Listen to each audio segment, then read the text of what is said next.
আমি আফসানা সুমি, সবাইকে স্বাগতম পাঠের আসরে। পড়ছিলাম বিভূতিভূষণ বন্দ্যোপাধ্যায়ের আমাটির ভেপু, আজ তৃতীয় পর্ব। চলুন শুরু করি। 7 আতুরি যায়নি। কয়েক মাস কাটিয়া গিয়াছে, ভাদ্র মাস। অপু বৈকালবেলা বেড়াইতে যাইবার সংকল্প করিতেছে। এমন সময় তাহার মা পেছন ডাকিয়া বলিল, কোথায় বেরোচ্ছিস রে অপু? চাল ভাজা আর ছোলা ভাজা ভাজছি, বেরিও না যেন, এক্ষুনি খাবি। অপু শুনিয়াও শুনিল না, যদিও সে চাল ছোলা ভাজা খাইতে ভালোবাসে বলিয়াই তাহার মা তাহার জন্য ভাজিতে বসিয়াছে, ইহা সে জানে। তবু সে কি করিতে পারে? এতক্ষণ কি খেলাটাই চলিতেছে নীলুদের বাড়িতে? সে যখন বাহিরে দরজায় পা দিয়েছে, মার ডাক আবার কানে গেল, বেরোলি বুঝি? ও অপু, বারে দেখো মজা ছেলের, গরম গরম খাবি? আমি তাড়াতাড়ি ঘাট থেকে এসে ভাজতে লাগলাম। ও অপু। অপু এক ছুট দিয়া নীলুদের বাড়ি গিয়া পৌঁছিল। অনেক ছেলে জুটিয়াছিল। অপু আসিবার আগেই খেলা সাঙ্গ হইয়া গিয়াছে। নীলু বলিল, চল অপু, দক্ষিণ মাঠে পাখির ছানা দেখতে যাবি? অপু রাজি হইলে দুজনে দক্ষিণ মাঠে গেল। ধান ক্ষেতের ওপারেই নবাবগঞ্জের বাঁধা সড়কটি পূর্ব পশ্চিমে লম্বা হইয়া যেন মাঠের মাঝখান চিরিয়া চলিয়া গিয়াছে। গ্রাম হইতে 1 মাইলের উপর হইবে। অপু এতদূর কখনো বেড়াইতে আসে নাই। তাহার মনে হইল যেন সমস্ত পরিচিত জিনিসের গণ্ডি ছাড়াইয়া কোথায় কত দূরে নীলুদা তাহাকে টানিয়া আনিল। একটুখানি পরেই সে বলিল, বাড়ি চলো নীলুদা, আমার মা বকবে, সন্ধে হয়ে যাবে, আমি একা গাবতলার পথ দিয়ে যেতে পারবো না, তুমি বাড়ি চলো। ফিরিতে যাইয়া নীলু পথ হারাইয়া ফেলিল। ঘুরিয়া ফিরিয়া কাহাদের একটা বড় আমবাগানের ধার দিয়া একটা পথ মিলিল। সন্ধ্যা হইবার তখনও কিছু বিলম্ব আছে। আকাশে আবার মেঘ ঘনাইয়া আসিতেছে। এমন সময় চলিতে চলিতে নীলু হঠাৎ থমকিয়া দাঁড়াইয়া অপুর কনুইয়ে টান দিয়া সম্মুখ দিকে চাহিয়া ভয়ের সুরে বলিল, ও ভাই অপু। অপু সঙ্গীর ভয়ের কারণ বুঝিতে না পারিয়া বলিল, কি রে নীলুদা? পরে সে চাহিয়া দেখিল, যে সুরিপথটা দিয়া তাহারা চলিতেছে তাহা কাহাদের উঠানে গিয়া শেষ হইয়াছে। উঠানে একখানা ছোট্ট চালাঘর ও একটা বিলাতি আমড়ার গাছ। তাহার কোনো কথা জিজ্ঞাসা করিবার পূর্বেই নীলু ভয়ের সুরে বলিয়া উঠিল, আতুরি ডাইনির বাড়ি। অপুর মুখ শুকাইয়া গেল। আতুরি ডাইনির বাড়ি? সন্ধেবেলা কোথায় আসিয়া পড়িয়াছে তাহারা? কে না জানে যে ওই উঠানের গাছে চুরি করিয়া বিলাতি আমড়া পারিবার অপরাধে ডাইনিটা জেলেপাড়ার কোন এক ছেলের প্রাণ কাড়িয়া লইয়া কচুর পাতায় বাঁধিয়া জলে ডুবাইয়া রাখিয়াছিল। পরে মাছ তাহা খাইয়া ফেলিবার সঙ্গে সঙ্গে বেচারির আমড়া খাইবার স্বাদও জন্মের মতো মিটিয়া যায়। কে না জানে সে ইচ্ছা করিলে চোখের চাহনিতে ছোট ছেলেদের রক্ত চুষিয়া খাইয়া তাহাদের ছাড়িয়া দিতে পারে। যাহার রক্ত খাওয়া হইল সে কিছুই জানিতে পারিবে না, কিন্তু বাড়ি গিয়া খাইয়া দাইয়া সেই যে বিছানায় শুইবে, আর পরের দিন উঠিবে না। কতদিন শীতের রাত্রে লেপের তলায় শুইয়া দিদির মুখে আতুরি ডাইনির গল্প শুনিতে শুনিতে সে বলিয়াছে, রাত্রিতে তুই ওসব গল্প করিস নে দিদি, আমার ভয় করে। তুই সেই কুচবরণ রাজকন্যার গল্পটা বল দিকি। ঝাপসা দৃষ্টিতে সে সম্মুখে চাহিয়া দেখিতে গেল বাড়িতে কেহ আছে কিনা, এবং চাহিবার সঙ্গে সঙ্গেই তাহার সমস্ত শরীর যেন জমিয়া হিম হইয়া গেল। বেড়ার বাঁশের আগড়ের কাছে অন্য কেহ নয়, একেবারে স্বয়ং আতুরি ডাইনি তাহাদের, এমনকি যেন শুধু তাহারই দিকে চাহিয়া দাঁড়াইয়া আছে। যাহার জন্য এত ভয় তাহাকে একেবারে সম্মুখেই এভাবে দাঁড়াইয়া থাকিতে দেখিয়া অপুর সামনে পিছনে কোনো দিকেই পা উঠিতে চাহিল না। আতুরি বুড়ি ভুরু কুচকাইয়া তোবড়ানো গালটা আরও ঝুলাইয়া ভালো করিয়া লক্ষ্য করিবার ভঙ্গিতে মুখটা সামনের দিকে একটু বাড়াইয়া দিয়া পায়ে পায়ে তাহাদের দিকে আগাইয়া আসিতে লাগিল। অপু দেখিল সে ধরা পড়িয়াছে। কোনো দিকেই আর পলাইবার পথ নাই। যে কারণেই হোক ডাইনির রাগটা তাহার উপরেই। এখনই তাহার প্রাণ সংগ্রহ করিয়া কচু পাতায় পুড়িবে। মুখের খাবার ফেলিয়া মায়ের ডাকের উপর ডাক উপেক্ষা করিয়া সে যে আজ মায়ের মনে কষ্ট দিয়া বাড়ি হইতে বাহির হইয়া আসিয়াছে, তাহার ফল এই ফলিতে চলিল। সে অসহায়ভাবে চারিদিকে চাহিয়া বলিল, আমি কিছু জানি নে ও বুড়ি পিসি, আমি আর কিছু করব না, আমায় ছেড়ে দাও, আমি এদিকে আর কখনো আসবো না, আজ ছেড়ে দাও ও বুড়ি পিসি। নীলু তো ভয়ে প্রায় কাঁদিয়াই ফেলিল, কিন্তু অপুর ভয় এত হইয়াছিল যে চোখে তাহার জল ছিল না। বুড়ি বলিল, ভয় কি মোরে ও বাবারা, মোরে ভয় কি? পরে খুব ঠাট্টা করা হইতেছে ভাবিয়া হাসিয়া বলিল, মুই কি ধরে নেব খোকারা?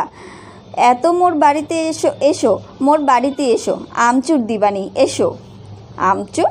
ডাইনি বুড়ি ফাঁকি দিয়া ভুলাইয়া বাড়িতে পুরিতে চাহিতেছে, গেলেই আর কি। ডাইনিরা রাক্ষসীরা যে এরকম ভুলাইয়া ফাঁদে ফেলে, এরকম কত গল্প সে তার মার মুখে শুনিয়াছে।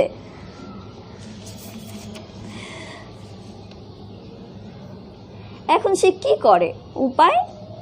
বুড়ি তাহার দিকে আরও খানিক আগাইয়া আসিতে আসিতে বলিল, ভয় কি ও মোর বাবারা, মুই কিচ্ছু বলবো না, ভয় কি মোরে? আর কি, সব শেষ। মায়ের কথা না শুনিবার ফল ফলিবার আর দেরি নাই। হাত বাড়াইয়া তাহার প্রাণটা সংগ্রহ করিয়া এখনই কচু পাতায় পুরিল। সে আড়ষ্ট কণ্ঠে দিশাহারা ভাবে বলিয়া উঠিল, ও বুড়ি পিসি, আমার মা কাঁদবে, আমায় আজ আর কিছু বলো না, আমি তোমার গাছে কোনো দিন আমড়া নিতে আসিনি, আমার মা কাঁদবে। আতঙ্কে সে নীলবর্ণ হইয়া উঠিয়াছে। বাড়ি ঘর দোর গাছপালা নীলু, চারিধার যেন ধোয়া ধোয়া, কেহ কোনো দিকে নাই, কেবল একমাত্র সে আর আতরি ডাইনির ক্রূর দৃষ্টি মাখানো একজোড়া চোখ। আর অনেক দূরে কোথায় যেন মা আর তাহার চাল ভাজা খাওয়ার ডাক। পরক্ষণেই কিন্তু অত্যধিক ভয়ে তাহার একরূপ মরিয়া সাহস যোগাইল। একটা অস্পষ্ট আর্তরব করিয়া প্রাণ ভয়ে দিশাহারা অবস্থায় সে সম্মুখের ভাট শেওড়া রাংচিতার জঙ্গল ভাঙিয়া ডিঙ্গাইয়া সন্ধ্যার আসন্ন অন্ধকারে যেদিকে দুই চোখ যায় ছুটিল। নীলও ছুটিল তাহার পিছনে পিছনে। ইহাদের ভয়ের কারণ কি বুঝিতে না পারিয়া বুড়ি ভাবিল, মুই মারতেও যাইনি, ধরতেও যাইনি, কাঁচা ছেলে, কি জানি মোরে দেখে কেন ভয় পেলে সন্ধেবেলা। খোকাটা কাদের? ৮. রেলের পথ।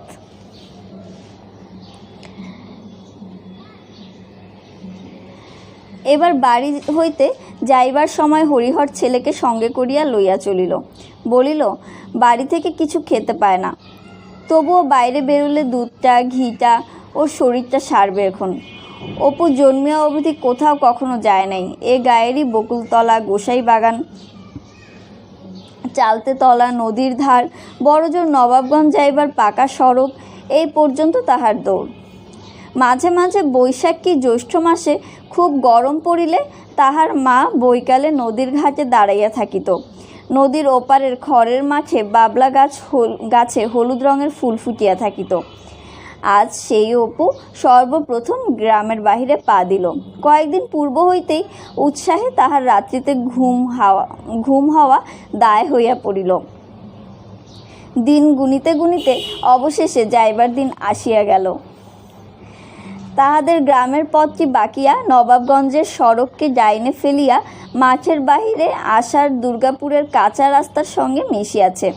দুর্গাপুরের রাস্তায় উঠিয়াই সে বাবাকে বলিল, বাবা, যেখান দিয়ে রেল যায় সেই রেলের রাস্তা কোন দিকে? তাহার বাবা বলিল, সামনেই পড়বে, এখন চলো না, আমরা রেল লাইন পেরিয়েই যাব এখন। সেবার তাহাদের রাঙি গায়ের বাছুর হারাইয়াছিল। নানা জায়গা খুঁজিয়াও ২-৩ দিন ধরিয়া কোথাও খুঁজিয়া পাওয়া যায় নাই। সে তার দিদির সঙ্গে দক্ষিণ মাঠের বাছুর খুঁজিতে আসিয়াছিল। তাহার দিদি পাকা রাস্তার ওপারে বহু দূরে ঝাপসা মাঠের দিকে একদৃষ্টে চাহিয়া কি যেন দেখিতেছিল। হঠাৎ সে বলিয়া উঠিল, এক কাজ করবি অপু, চল যাই, আমরা রেলের রাস্তা দেখে আসি, যাবি? অপু বিস্ময়ের সুরে দিদির মুখের দিকে চাহিয়া বলিল, রেলের রাস্তা? সে যে অনেক দূর, সেখানে কি করে যাবি? তাহার দিদি বলিল, বেশি দূর বুঝি? কে বলেছে তোকে? ওই পাকা রাস্তার ওপারেই তো। অপু বলিল, নিকটে হলে তো দেখা যাবে, পাকা রাস্তা থেকে দেখা যায়, চল দিকি দিদি, গিয়ে দেখি। দুইজনে অনেকক্ষণ নবাবগঞ্জের সড়কে উঠিয়া চাহিয়া চাহিয়া দেখিল। তাহার দিদি বলিল, বড্ড অনেক দূর, না যাওয়া যাবে না, কিছু তো দেখা যায় না, অত দূরে গেলে আবার আসবো কি করে। তাহার সতৃষ্ণ দৃষ্টি কিন্তু দূরের দিকে আবদ্ধ ছিল, লোভও হইতেছিল, ভয়ও হইতেছিল। হঠাৎ তাহার দিদি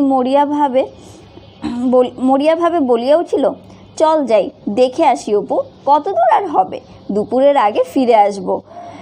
হয়তো রেলের গাড়ি যাবে এখন, মাকে বলবো বাছুর খুঁজতে খুঁজতে দেরি হয়ে গেছে। প্রথমে তাহারা একটুখানি এদিক ওদিক চাহিয়া দেখিল কেহ তাহাদিগকে লক্ষ্য করিতেছে কিনা। পরে পাকা রাস্তা হইতে নামিয়া পড়িয়া দুপুর রোদে ভাই বোনে মাঠ, জল, বিল, জলা ভাঙিয়া সোজা দক্ষিণ মুখে ছুটিল। দৌড় দৌড় দৌড়। পরে যাহা হইল তাহা সুবিধাজনক নয়। অনেক খানিক দূরে গিয়া একটা বড় জলা পড়িল, একেবারে সামনে, হোগলা আর শলা গাছে ভরা। তাহার উপর দিয়া দিদি পথ হারাইয়া ফেলল। কোনো গ্রামও চোখে পড়ে না, সামনে কেবল ধান ক্ষেত, জলা আর বেদ ঝোপ। ঘন বেদবনের ভেতর দিয়া যাওয়া যায় না, পাকে জলে পা পুতিয়া যায়। রৌদ্র এমন বাড়িয়া উঠিল যে শীতকালেও তাহাদের গা দিয়া ঘাম ঝরিতে লাগিল। দিদির পরনের কাপড় কাটায় নানা স্থানে ছিঁড়িয়া গেল। তাহার নিজের পায়ে 2-3 বার কাটা টানিয়া টানিয়া বাহির করিতে হইল। শেষে রেল রাস্তা দূরের কথা, বাড়ি ফেরাই মুশকিল হইয়া উঠিল। অনেক দূরে আসিয়া পড়িয়াছে, পাকা রাস্তাও আর দেখা যায় না। জল ভাঙিয়া ধান ক্ষেত পার হইয়া যখন তাহারা বহু কষ্টে আবার পাকা রাস্তায় আসিয়া উঠিল, তখন দুপুর ঘুরিয়া গিয়াছে। বাড়ি আসিয়া তাহার দিদি ঝুড়ি ঝুড়ি মিথ্যা কথা বলিয়া তবে নিজের ও তাহার পিঠ বাঁচাইল। সেই রেলের রাস্তা আজ এমনি সহজভাবেই সামনে পড়িবে, সেজন্য ছুটিতে হইবে না, পথ হারাইতে হইবে না, বকুনি খাইতে হইবে না। কিছু দূর গিয়া সে বিস্ময়ের সহিত চাহিয়া দেখিল, নবাবগঞ্জের পাকা সড়কের মতো একটা উঁচু রাস্তা মাঠের মাঝখান চিরিয়া ডাইনে বায়ে বহুদূর গিয়াছে। রাঙা রাঙা খোয়ার রাশি উঁচু হইয়া ধারের দিকে সারি দেওয়া। সাদা সাদা লোহার খুঁটির উপর যেন একসঙ্গে অনেক দড়ির টানা বাঁধা। যতদূর দেখা যায় ওই সাদা খুঁটি ও দড়ির টানা বাঁধা দেখা যাইতেছে। তাহার বাবা বলিল, ওই দেখো খোকা, রেলের রাস্তা। অপু এক দৌড়ে ফটক পার হইয়া রাস্তার উপর আসিয়া পড়িল। পরে সে রেলপথের দুই দিকে বিস্ময়ের চোখে চাহিয়া চাহিয়া দেখিতে লাগিল। দুইটা লোহা বরাবর পাতা কেন? উহার উপর দিয়া রেলগাড়ি যায় কেন? মাটির উপর দিয়া না গিয়া লোহার উপর দিয়া যায় কেন? পিছলাইয়া পড়িয়া যায় না কেন? ওগুলোকে তার বলে? তাহার মধ্যে শোষ কিসের শব্দ? তারে খবর যাইতেছে? কাহারা খবর দিতেছে? কি করিয়া খবর দেয়? ওদিকে কি স্টেশন, এদিকে কি স্টেশন? কিছুক্ষণ এইভাবে ক্রমাগত প্রশ্ন চলিল। শেষে অপু বলিল, বাবা, রেলগাড়ি কখন আসবে? আমি রেলগাড়ি দেখব বাবা। রেলগাড়ি এখন কি করে দেখবে? সেই দুপুরের সময় রেলগাড়ি আসবে, এখনো 2 ঘন্টা দেরি। তা হোক বাবা, আমি দেখে যাব, আমি কখনো দেখিনি। হ্যাঁ বাবা, ওরকম করো না, ওই জন্য তোমায় কোথাও আনতে চাই না। এখন কি করে দেখবে? সেই দুপুর 1টা অবধি বসে থাকতে হবে, তাও আবার এই ঠায় রোদ্দুরে। চলো, আসবার দিন দেখাবো। অপুকে অবশেষে জল ভরা চোখে বাবার পিছনে পিছনে অগ্রসর হইতে হইল। সন্ধ্যার পর তাহারা গন্তব্যস্থানে পৌঁছিল। শিষ্যের নাম লক্ষণ মহাজন, বেশ বড় চাষি ও অবস্থাপন্ন গৃহস্থ। বাহিরের বড় 8চালা ঘরে মহা আদরে তাহাদের থাকিবার স্থান করিয়া দিল। লক্ষণ মহাজনের ছোট ভাইয়ের স্ত্রী সকালে স্নান করিবার জন্য পুকুরের ঘাটে আসিয়াছিল। জলে নামিতে গিয়া পুকুরের পাড়ে নজর পড়াতে সে দেখিল পুকুর পাড়ের কলা বাগানে একটি অচানা ছোট ছেলে একখানি কঞ্চি হাতে কলা বাগানের একবার এদিক একবার ওদিক পায়চারি করিতেছে। ও পাগলের মনে আপন মনে বকিতেছে। সে ঘাড় নামাইয়া কাছে আসিয়া জিজ্ঞাসা করিল, তুমি কাদের বাড়ি এসেছো খোকা? অপুর যত জুড়িজারি তাহার মায়ের সাথে। বাহিরে সে বেজায় মুখচোরা। প্রথমটা অপুর মাথায় আসিল, সে টানিয়া দৌড় দেয়। পরে সংকুচিত সুরে বলিল, ওই ওদের বাড়ি। বধূটি বলিল, বট ঠাকুরদের বাড়ি? বট ঠাকুরদের গুরুমশাইয়ের ছেলে? ও। বধূ সঙ্গে করিয়া তাহাকে নিজের বাড়িতে লইয়া গেল। তাহাদের বাড়ি পৃথক, লক্ষণ মহাজনের বাড়ি হইতে সামান্য দূরে, কিন্তু মধ্যে পুকুরটা পড়ে। বধূর ব্যবহারে অপুর লাজুকতা কাটিয়া গেল। সে ঘরের মধ্যে ঢুকিয়া ঘরের জিনিসপত্র কৌতূহলের সহিত চাহিয়া দেখিতে লাগিল। ওহ, কত কি জিনিস! তাহাদের বাড়িতে এরকম জিনিস নাই। এরা খুব বড় লোক তো। কড়ির আলনা, রং বেরঙের ঝুলন্ত শিকা, পশমের পাখি, কাচের পুতুল, মাটির পুতুল, শোলার গাছ, আরও কত কি। দুই একটা জিনিস ভয়ে ভয়ে হাত তুলিয়া নাড়িয়া চাড়িয়া দেখিল। বধূ এতক্ষণ ভালো করিয়া ছেলেটির মুখের দিকে চাহিয়া দেখে নাই। কাছের গোড়ায় দেখিয়া মনে হইল যে এ এখনো ভারী ছেলে মানুষ। মুখের ভাব যেন 5 বছরের ছেলের মতোই কচি। এমন সুন্দর অবধ চোখের ভাব সে আর কোনো ছেলের মধ্যে দেখে নাই।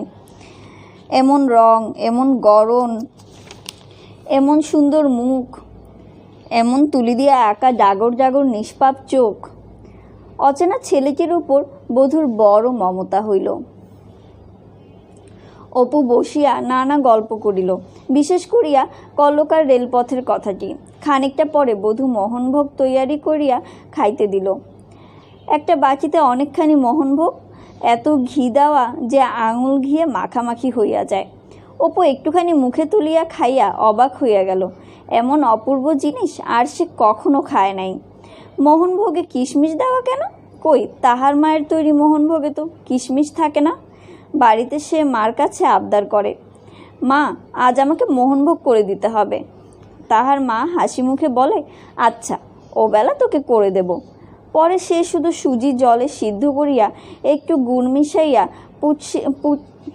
পুলকিসের মতো একটা দ্রব্য তৈয়ারি করিয়া কাঁসার সরপুরিয়া থালাতে আদর করিয়া ছেলেকে খাইতে দেয়। অপু তাহাই খুশির সহিত এতদিন খাইয়া আসিয়াছে। মোহনভোগ যে এরূপ হয় তাহা সে জানিত না। আজ কিন্তু তাহার মনে হইল যে এ মোহনভোগ আর মায়ের তৈরি মোহনভোগে আকাশ পাতাল তফাত। সঙ্গে সঙ্গে মায়ের উপর করুণায় তাহার মন ভরিয়া উঠিল। হয়তো তাহার মাও জানে না যে এরকমের মোহনভোগ হয়। সে যেন আবছায়াভাবে বুঝিল তাহার মা গরিব, তাহারা গরিব, তাই তাহাদের বাড়ি ভালো খাওয়া দাওয়া হয় না। একদিন পাড়ার এক ব্রাহ্মণ প্রতিবেশীর বাড়ি অপুর নিমন্ত্রণ হইল।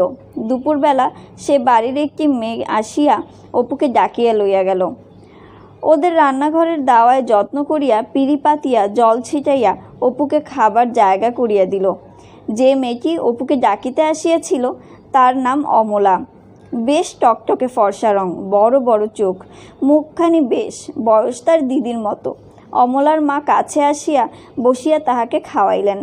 নিজের হাতে তৈয়ারি চন্দ্রপুলি পাতে দিলেন।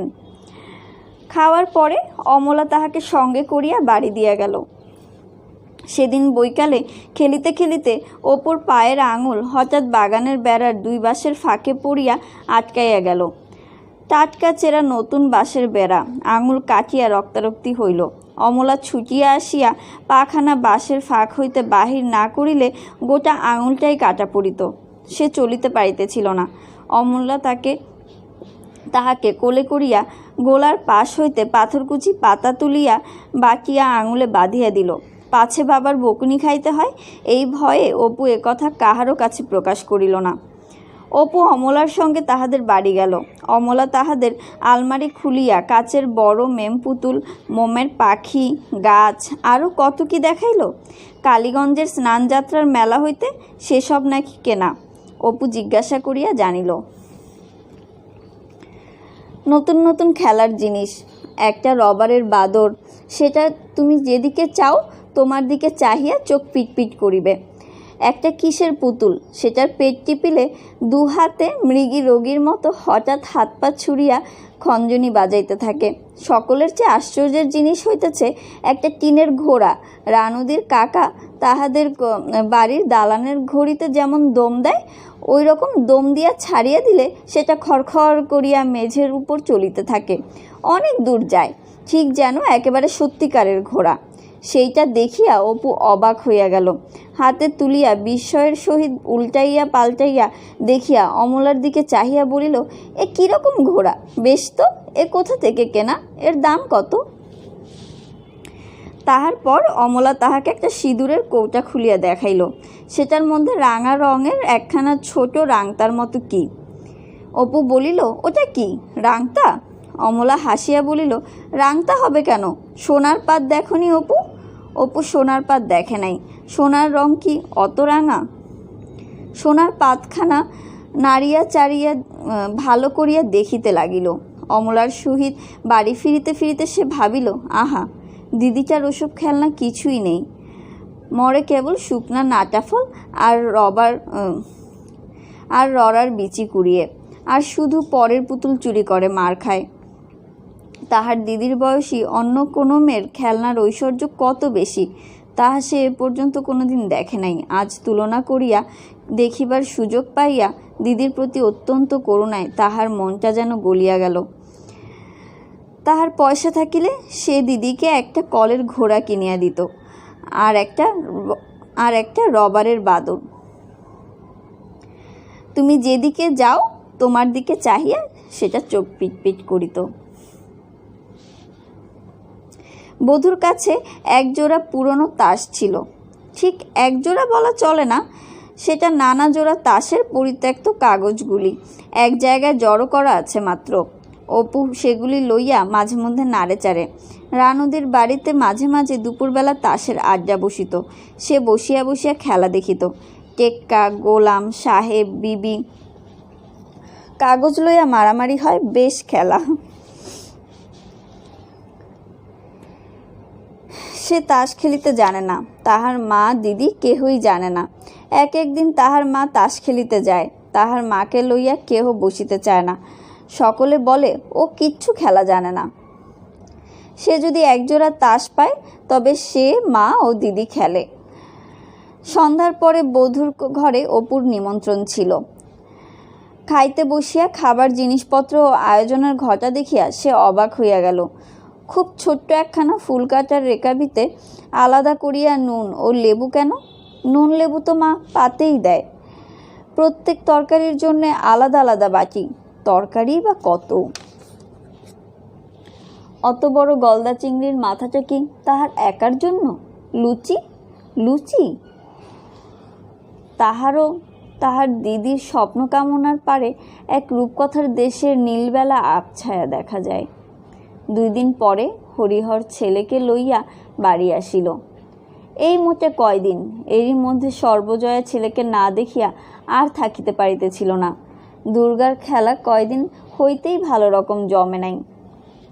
অপুর বিদেশ যাত্রার দিন কতক আগে দেশি কুমড়ার শুকনা খোলার নৌকা লইয়া ঝগড়া হওয়াতে দুজনের মুখ দেখা দেখি বন্ধ হইয়া গিয়াছিল। এখন আরও অনেক কুমড়ার খোলা জমিয়াছে। দুর্গা কিন্তু আর সেগুলি জলে ভাসাইতে যায় না। কেন মিছিমিছি এ নিয়ে ঝগড়া করে তার কান মলে দিলাম? আসুক সে ফিরে, আর কখনো তার সঙ্গে ঝগড়া করব না। সব খোলা সেই নিয়ে নিক। বাড়ি আসিয়া অপু দিন 15 ধরিয়া নিজের অদ্ভুত ভ্রমণ কাহিনী বলিয়া বেড়াইতে লাগিল। কত আশ্চর্য জিনিস সে দেখিয়াছে এই কয়দিনে। রেলের রাস্তা, যেখান দিয়ে সত্যিকার রেলগাড়ি যায়, মাটির আতা, পেঁপে, শশা, অবিকল যেন সত্যিকারের ফল। সেই পুতুলটা যেটার পেট টিপিলে মৃগী রোগীর মতো হাত পা ছুড়িয়া হঠাৎ খঞ্জনি বাজাইতে শুরু করে। অমলাদি কত দূর যে সে গিয়াছিল, কত পদ্ম ফুলে ভরা বিল, কত অচেনা নতুন গা পার হইয়া, কত মাঠের উপরকার নির্জন পথ বাহিয়া, সেই যে কোন গায়ে পথের ধারের কামার দোকানে বাবা তাহাকে জল খাওয়াইতে লইয়া গেল। তাহারা তাহাকে বাড়ির মধ্যে ডাকিয়া লইয়া যত্ন করিয়া পিঁড়ি পাতিয়া বসাইয়া দুধ চিড়ে বাতাসা খাইতে দিয়াছিল। কোনটা ফেলিয়া সে কোনটার গল্প করে? রেল রাস্তার গল্প শুনিয়া তাহার দিদি মুগ্ধ হইয়া যায়, বারবার জিজ্ঞাসা করে, কত বড় নোয়াগুনো দেখলি অপু? তার টাঙানো বুঝি? খুব লম্বা? রেলগাড়ি দেখতে পেলি? গেল না, রেলগাড়ি অপু দেখে নাই, ওইটাই কেবল বাদ পড়িয়াছে। সে শুধু বাবার দোষে। মোটে ঘন্টা 4-5 রেল রাস্তার ধারে চুপ করিয়া বসিয়া থাকিলেই রেলগাড়ি দেখা যাইত, কিন্তু বাবাকে সে কিছুতেই বুঝাইয়া উঠিতে পারে নাই। বেলা হইয়া যাওয়াতে ব্যস্ত অবস্থায় সর্বজয়া তাড়াতাড়ি অন্যমনস্কভাবে সদর দরজা দিয়া ঢুকিয়া উঠোনে পা দিতেই কি যেন একটা সরু দড়ির মতো বুকে আটকাইল। সঙ্গে সঙ্গে কি যেন একটা পটাং করিয়া ছিঁড়িয়া যাইবার শব্দ হইল এবং দুদিক হইতে দুটা কি উঠানে ঢিলা হইয়া পড়িয়া গেল। সমস্ত কার্যটি চোখের নিমিষে ঘটিয়া গেল। কিছু ভালো করিয়া দেখিবার কি বুঝিবার পূর্বেই অল্পখানিক পরেই অপু বাড়ি আসিল। দরজা পার হইয়া উঠানে পা দিতেই সে থমকাইয়া দাঁড়াইয়া গেল।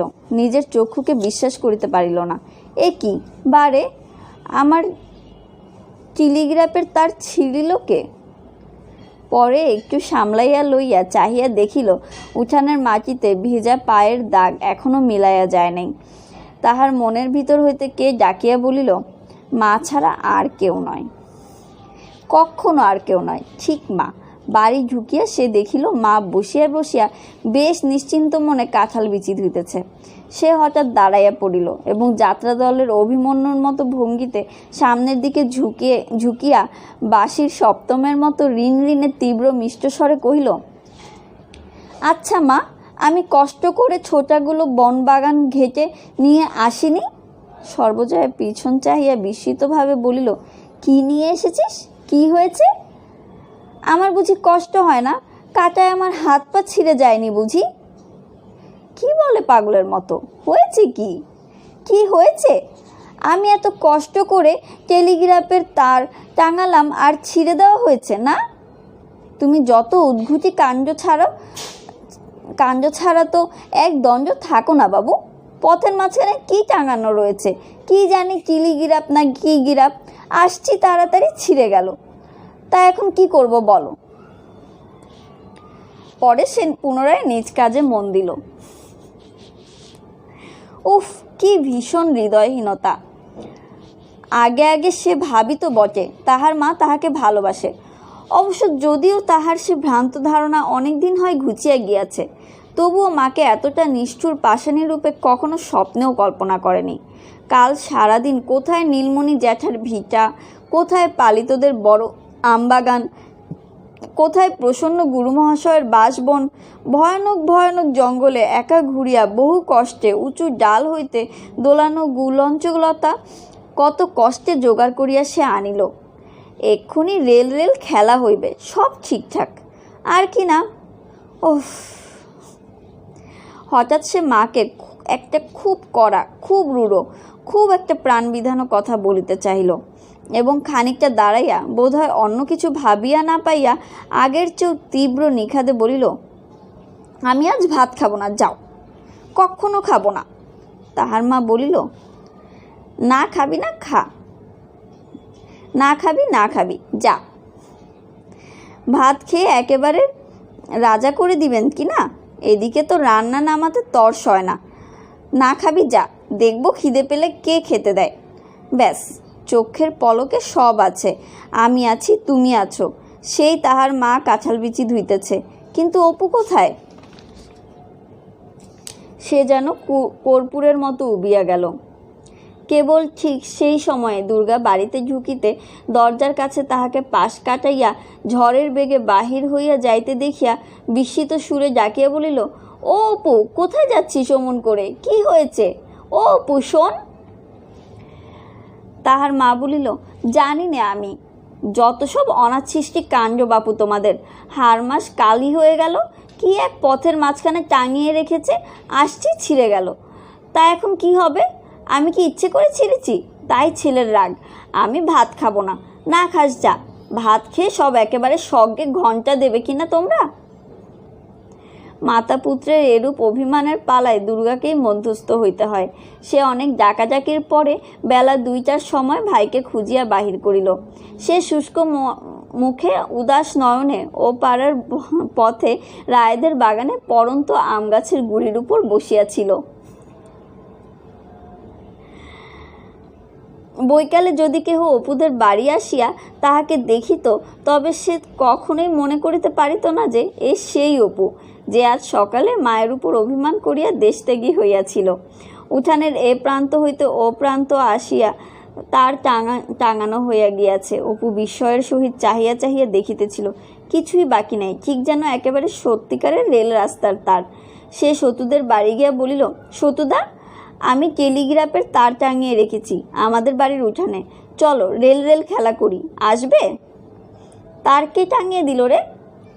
আমি নিজে টাঙালাম, দিদি ছোটা এনে দিয়েছিল। সতু বলিল, তুই খেলগে যা, আমি এখন যেতে পারবো না। অপু মনে মনে বুঝিল, বড় ছেলেদের ডাকিয়া দল বাঁধিয়া খেলার জোগাড় করা তাহার কর্ম নয়, কে তাহার কথা শুনিবে। তবু আর একবার সে সতুর কাছে গেল, নিরাশ মুখে রোয়াকের কোণটা ধরিয়া নিরুৎসাহভাবে বলিল, চলো না সতুদা, যাবে? তুমি, আমি আর দিদি খেলবো এখন। পরে সে প্রলোভনজনকভাবে বলিল, আমি টিকিটের জন্য এতগুলো বাতাবি নেবুর পাতা তুলে এনে রেখেছি। সে হাত ফাঁক করিয়া পরিমাণ দেখাইল, যাবে? সতু আসিতে চাহিল না।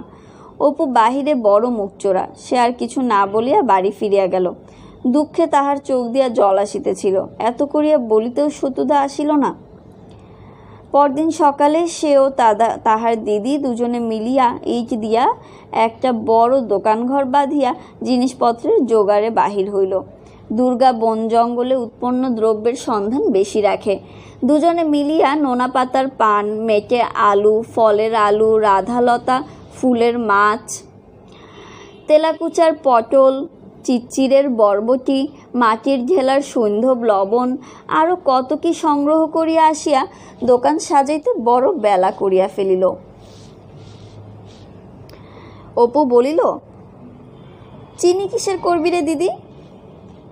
দুর্গা বলিল, বাঁশতলার পথে সেই ঝিবিটায় ভালো বালি আছে, মা চাল ভাজবার জন্যে আনে, সেই বালি চল আনিগে, সাদা চকচক করছে, ঠিক একেবারে চিনি। বাঁশবনে চিনি খুঁজিতে খুঁজিতে তাহারা পথের ধারের বনের মধ্যে ঢুকিল। খুব উঁচু একটা বন, চটকা গাছের আবডালে একটা বড় লতার ঘন সবুজ আড়ালে টুকটুকে রাঙা বড় বড় সুগোল কি ফল দুলিতেছে। অপু ও দুর্গা দুজনেই দেখিয়া অবাক হইয়া গেল। অনেক চেষ্টায় গোটা কয়েক ফল নিচের দিকে লতার খানিকটা অংশ ছিঁড়িয়া তলায় পড়িতেই মহা আনন্দে দুজনে একসঙ্গে ছুটিয়া গিয়া সেগুলিকে মাটি হইতে তুলিয়া লইল। পাকা ফল মোটে 3টি, প্রধানত বিপণী সজ্জার উদ্দেশ্যেই তাহার দোকানে এরূপভাবে রক্ষিত হইল যে খরিদ্দার আসিলে প্রথমেই যেন নজর পড়ে। পুরা দমে বেচাকেনা আরম্ভ হইয়া গেল। দুর্গা নিজেই পান কিনিয়া দোকানের পান প্রায় ফুরাইয়া ফেলিল। খেলা খানিকটা অগ্রসর হইয়াছে, এমন সময় সদর দরজা দিয়া সতুকে ঢুকিতে দেখিয়া অপু মহা আনন্দে তাহাকে আগাইয়া আনিতে দৌড়াইয়া গেল। ও সতুদা, দেখো না কিরকম দোকান হয়েছে, কেমন ফল দেখো, আমি আর দিদি পেরে আনলাম। কি ফল বলো দেখি, জানো? সতু বলিল, ও তো মাকাল ফল, আমাদের বাগানে কত ছিল। সতু আসিতে অপু যেন কৃতার্থ হইয়া গেল। সতুদা তাহাদের বাড়িতে তো বড় একটা আসে না, তাছাড়া সতুদা বড় ছেলেদের দলের চাই, সে আসাতে খেলার ছেলে মানুষটুকু যেন ঘুচিয়া গেল।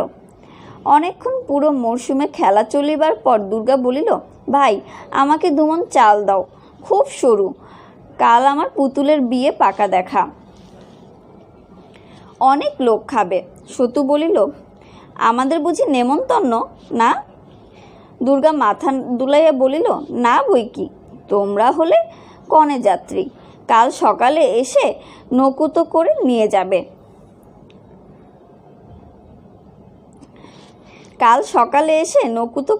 যাব। সতুদা রানুকে বলবে আজ রাত্রিরে যেন একটু চন্দন বেটে রাখে, কাল সকালে নিয়ে আসব। দুর্গার কথা ভালো করিয়া শেষ হয় নাই। এমন সময় শত্রুর দোকানে বিক্রয়ার্থ রক্ষিত পণ্যের মধ্য হইতে কি একটা তুলিয়া লইয়া হঠাৎ দৌড় দিয়া দরজার দিকে ছুটিল। সঙ্গে সঙ্গে অপুও ওরে দিদিরে নিয়ে গেল রে বলিয়া তাহার ঋণে তীব্র মিষ্ট গলায় চিৎকার করিতে করিতে তাহার পিছন পিছনে ছুটিল। বিস্মিত দুর্গা ভালো করিয়া ব্যাপারটা কি বুঝিবার আগেই সতু ও অপু দৌড়াইয়া দরজার বাহির হইয়া চলিয়া গেল। সঙ্গে সঙ্গে খেলাঘরের দিকে চোখ পড়িতেই দুর্গা দেখিল সেই পাকা মাকাল ফল তিনটির একটিও নাই। দুর্গা এক ছুটে দরজার কাছে আসিয়া দেখিল সতু গাবতলার পথে আগে আগে ও অপু তাহা হইতে অল্প নিকটে পিছু পিছু ছুটিতেছে। সতুর বয়স অপুর চেয়ে ৩-৪ বৎসরের বেশি।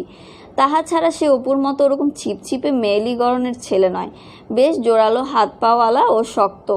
তাহার সহিত ছুটিয়া অপুর পারিবার কথা নহে, তবুও যে সে ধরি ধরি করিয়া তুলিয়াছে তাহার একমাত্র কারণ এই যে সতু ছুটিতেছে পরের দ্রব্য আত্মসাৎ করিয়া, আর অপু ছুটিতেছে প্রাণের দায়ে। হঠাৎ দুর্গা দেখিল যে সতু ছুটিতে ছুটিতে পথে একবারটি যেন নিচু হইয়া পিছনে ফিরিয়া চাহিল। সঙ্গে সঙ্গে অপুও হঠাৎ দাঁড়াইয়া পড়িল। সতু ততক্ষণ ছুটিয়া চালতে তলার পথ ধরিয়া দৃষ্টির বাহির হইয়া পড়িল। দুর্গা ততক্ষণে দৌড়াইয়া গিয়া অপুর কাছে পৌঁছালো। অপুর একটুক্ষণ চোখ বুজিয়া একটু সামনের দিকে নিচু হইয়া ঝুঁকিয়া 2 হাতে চোখ রগড়াইতেছে। দুর্গা বলিল, কি হয়েছে রে অপু? অপু ভালো করিয়া চোখ না চাহিয়াই যন্ত্রণার সুরে 2 হাত দিয়া চোখ রগড়াইতে রগড়াইতে বলিল, সতুদা চোখে ধুলা ছুঁড়ে মেরেছে দিদি, চোখে কিছু দেখতে পাচ্ছি না। দুর্গা তাড়াতাড়ি অপুর হাত নামাইয়া বলিল, সর সর দেখি, ওরকম করে চোখ রগড়াস নে দেখি। অপু তখনই 2 হাত আবার চোখে উঠাইয়া আকুল সুরে বলিল, ওহু ও দিদি, চোখের মধ্যে কেমন করছে, আমার চোখ কানা হয়ে গিয়েছে দিদি। দেখি দেখি, ওরকম করে চোখে হাত দিস নে, সর। পরে সে কাপড়ে ফু পাড়িয়া চোখে ভাব দিতে লাগিল। কিছু পরে অপু একটু একটু চোখ মেলিয়া চাহিতে লাগিল। দুর্গা তাহার চোখের পাতা তুলিয়া অনেকবার ফু দিয়া বলিল, এখন বেশ দেখতে পাচ্ছিস? আচ্ছা তুই বাড়ি যা, আমি ওদের বাড়ি গিয়ে ওর মাকে আর ঠাকমাকে সব বলে দিয়ে আসছি, রানুকেও বলবো। আচ্ছা দুষ্টু ছেলে, তো তুই যা, আমি আসছি এক্ষুনি। রানুদের খিড়কি দরজা পর্যন্ত অগ্রসর হইয়া দুর্গা কিন্তু আর যাইতে সাহস করিল না।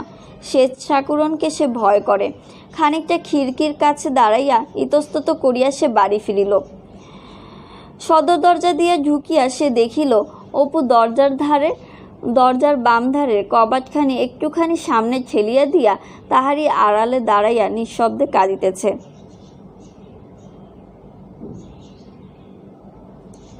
সে ছিচকাদনের ছেলে নয়, বড় কিছুতেই সে কখনো কাঁদে না। রাগ করে, অভিমান করে, কিন্তু কাঁদে না। দুর্গা বুঝিল আজ তাহার অত্যন্ত দুঃখ হইয়াছে। অত সাধের ফলগুলি গেল, তাহা ছাড়া আবার চোখে ধুলা দিয়া এরূপ অপমান করিল। অপুর কান্না সে সহ্য করিতে পারে না, তাহার বুকের মধ্যে কেমন যেন করে। সে গিয়া ভাইয়ের হাত ধরিল, সান্ত্বনার সুরে বলিল, কাঁদিস নে অপু, আয়, তোকে আমার সেই কড়িগুলো সব দিচ্ছি, আয়। চোখে কি আর ব্যথা বাড়ছে? দেখি, কাপড়খানা বুঝি ছিঁড়ে ফেলেছিস? খাওয়া দাওয়ার পর দুপুরবেলা অপু কোথাও বাহির না হইয়া ঘরেই থাকে। অনেক দিনের জীর্ণ পুরাতন কোঠা বাড়ির পুরাতন ঘর। জিনিসপত্র কাঠের সেকালের সিন্দুক, কটা রঙের সেকালের বেতের প্যাঁচড়া, কড়ির আলনা, জলচৌকিতে ঘর ভরানো। এমন সব বাক্স আছে যাহা অপু কখনো খুলিতে দেখে নাই। তাতে রক্ষিত এমন সব হাড়কলসি আছে যাহার অভ্যন্তরস্থ দ্রব্য সম্বন্ধে সে সম্পূর্ণ অজ্ঞ। সব শুদ্ধ মিলিয়া ঘরটিতে পুরনো জিনিসের কেমন একটা পুরনো পুরনো গন্ধ বাহির হয়।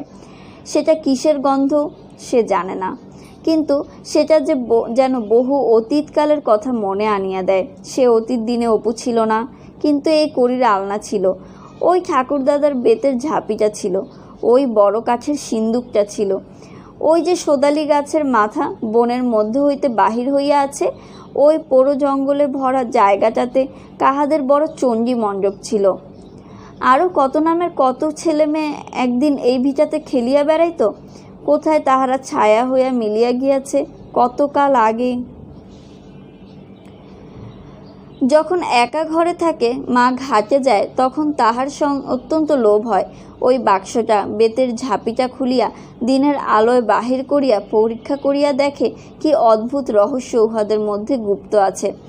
ঘরের আড়ার সর্বোচ্চ তাকে কাঠের বড় বারকোষে সে তালপাতার পুঁথির স্তূপ ও খাতাপত্র আছে।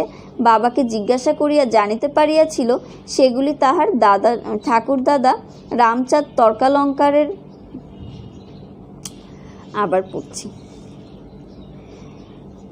যখন একা ঘরে থাকে, মা ঘাটে যায়, তখন তাহার অত্যন্ত লোভ হয়। ওই বাক্সটা, বেতের ঝাঁপিটা খুলিয়া দিনের আলোয় বাহির করিয়া পরীক্ষা করিয়া দেখে কি অদ্ভুত রহস্য উহাদের মধ্যে গুপ্ত আছে।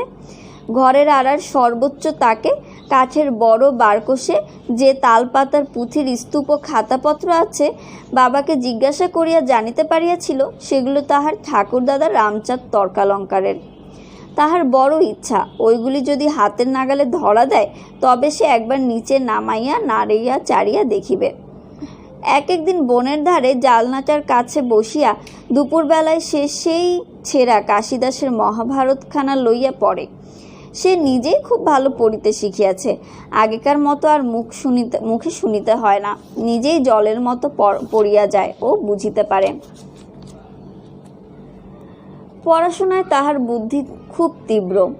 তাহার বাবা মাঝে মাঝে তাহাকে গাঙ্গুলি বাড়ির চণ্ডী মণ্ডপে বৃদ্ধদের মজলিসে লইয়া যায়।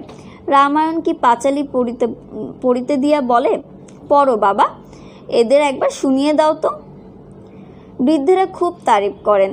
দীনু চাটুর্যে বলেন, আর আমার নাতিটা, এই তোমার খোকারি বয়স হবে, দুখানা বর্ণ পরিচয় ছিঁড়লে বাপু, শুনলে বিশ্বাস করবে না, এখনো ভালো করে অক্ষর চিনলে না। বাপের ধারা পেয়ে বসে আছে। ওই যে কদিন আমি আছি রে বাপু, চক্ষু বুঝলেই লাঙলের মুঠো ধরতে হবে। পুত্র গর্বে হরিহরের বুক ভরিয়া যায়। মনে মনে ভাবে, ও কি তোমাদের হবে?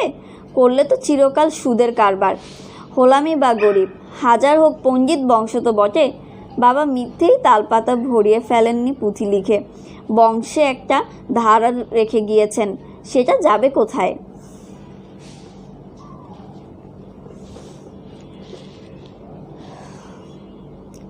তাহাদের ঘরের জানালার কয়েক হাত দূরেই বাড়ির পাঁচিল, এবং পাঁচিলের ওপাশ হইতেই পাঁচিলের গা ঘেঁষিয়া কি বিশাল আগাছার জঙ্গল আরম্ভ হইয়াছে।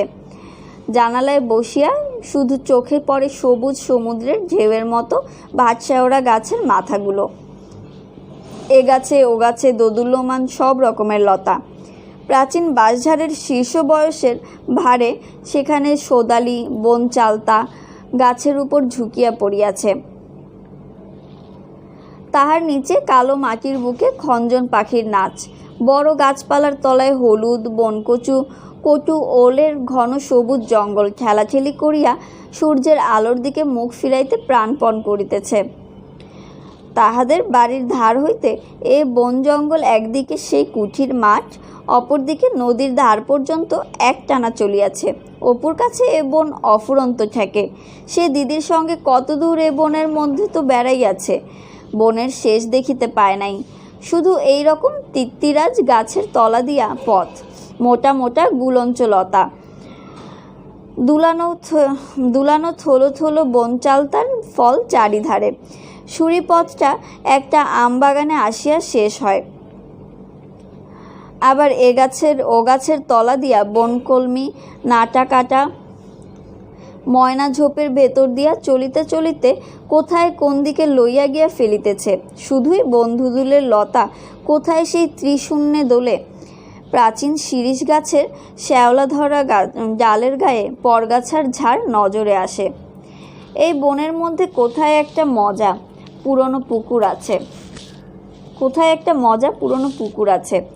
তারই পাড়ে যে ভাঙা মন্দিরটা আছে, আজকাল যেমন পঞ্চানন্দ ঠাকুরের গ্রামের দেবতা, কোনো সময়ে ওই মন্দিরের বিশালাক্ষী দেবী সেই রকম ছিলেন। তিনি ছিলেন গ্রামের মজুমদার বংশের প্রতিষ্ঠিত দেবতা। এক সময়ে কি বিষয়ে সফল মনস্কাম হইয়া তাহারা দেবীর মন্দিরে নরবলি দেন। তাহাতেই রুষ্ট হইয়া দেবী স্বপ্নে জানাইয়া যান যে তিনি মন্দির পরিত্যাগ করিয়া চলিয়া গেলেন, আর কখনো ফিরিবেন না। অনেক কালের কথা। বিশালাক্ষীর পূজা হইতে দেখিয়াছে এরূপ কোনো লোক আর জীবিত নাই। মন্দির ভাঙিয়া চুরিয়া গিয়াছে, মন্দিরের সম্মুখের পুকুর মজিয়া ডোবায় পরিণত হইয়াছে, চারিধার বনে ছাইয়া ফেলিয়াছে। মজুমদার বংশেও বাতিয়ার দিতে আর কেহ নাই। কেবল সেও অনেক দিন আগে গ্রামের স্বরূপ চক্রবর্তী ভিনগা হইতে নিমন্ত্রণ খাইয়া ফিরিতেছিলেন। সন্ধ্যার সময় নদীর ঘাটে নামিয়া আসিতে পথের ধারে দেখিলেন একটি সুন্দরী ষোড়শী মেয়ে দাঁড়াইয়া। স্থানটি লোকালয় হইতে দূরে, সন্ধ্যা উত্তীর্ণ হইয়া গিয়াছিল, পথে কেহ কোথাও নাই। এ সময় নিরালা বনের ধারে একটি অল্প বয়সী সুন্দরী মেয়েকে দেখিয়া স্বরূপ চক্রবর্তী দস্তুর মতো বিস্মিত হইলেন। কিন্তু তিনি কোনো কথা কহিবার পূর্বেই মেয়েটি ঈষৎ গর্বমিশ্রিত অথচ মিষ্ট সুরে বলিল, আমি এই গ্রামের বিশালাক্ষী দেবী। গ্রামে অল্প দিনে ওলা ওঠার মোড়ক আরম্ভ হইবে। বলে দিও চতুর্দশীর রাত্রে পঞ্চানন্দতলায় 108টা কুমড়ো বলি দিয়ে যেন কালী পুজো করে। কথা শেষ হইবার সঙ্গে সঙ্গেই স্তম্ভিত স্বরূপ চক্রবর্তীর চোখের সামনে মেয়েটি চারিধারের শীত সন্ধ্যার কুয়াশায় ধীরে ধীরে যেন মিলাইয়া গেল। এই ঘটনার দিন কয়েক পরে সত্যই সেবার গ্রামে ভয়ানক মড়ক দেখা দিয়াছিল। এসব গল্প কতবার শুনিয়াছে। জানালার ধারে দাঁড়াইলেই বিশালাক্ষী ঠাকুরের কথা তাহার মনে ওঠে। দেবী বিশালাক্ষীকে একটিবার দেখিতে পাওয়া যায় না। হঠাৎ সে বনের পথে হয়তো গুলঞ্চের লতা পাড়িতেছে। হঠাৎ সেই সময় যেন খুব সুন্দর দেখিতে রাঙাপাড় শাড়ি পরনে, হাতে গলায় মা দুর্গার মতো হারবালা। তুমি কে? আমি অপু। তুমি বড় ভালো ছেলে, কি বর চাও? দুপুরবেলা কোনো দিন সে বিছানায় গিয়ে শোয়। একবার ঝিরঝিরে হাওয়ায় কত কি লতা পাতার তিক্ত মধুর গন্ধ ভাসিয়া আসে। কোনো বটগাছের মাথার উপর হইতে গাংচিল টানিয়া টানিয়া ডাকে। কখন সে ঘুমাইয়া পড়ে বুঝিতে পারে না। ঘুমাইয়া উঠিয়া দেখে বেলা একেবারে নাই। চারিদিকে জানালার বাহিরে সারা বনটায় ছায়া পড়িয়া আসিয়াছে। বাঁশঝাড়ের আগায় রাঙা রোদ। অপূর্ব অদ্ভুত বৈকালটা নিবিড় ছায়া ভরা গাছপালার ধারে খেলাঘর। গুলঞ্চ লতার তার টাঙানো, খেজুর ডালের ঝোপ, বনের দিক হইতে ঠান্ডা ঠান্ডা গন্ধ বাহির হয়। রাঙা রোদটুকু জ্যাঠামশাইদের পোড়ো ভিটার বাতাবি লেবুর গাছের মাথায় চিকচিক করে। চকচকে বাদামি রঙের ডানাওয়ালা তেরো পাখি বনকলমি ঝোপে উড়িয়া আসিয়া বসে। তাজা মাটির গন্ধ, ছেলে মানুষের জগৎ ভরপুর আনন্দ উছলিয়া ওঠে। কাহাকে সে কি করিয়া বুঝাইবে, সে কি আনন্দ।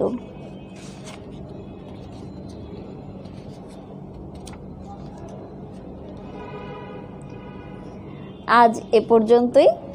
পরবর্তী পর্ব নিয়ে আবার চলে আসবো শীঘ্রই। সবার জন্য শুভকামনা।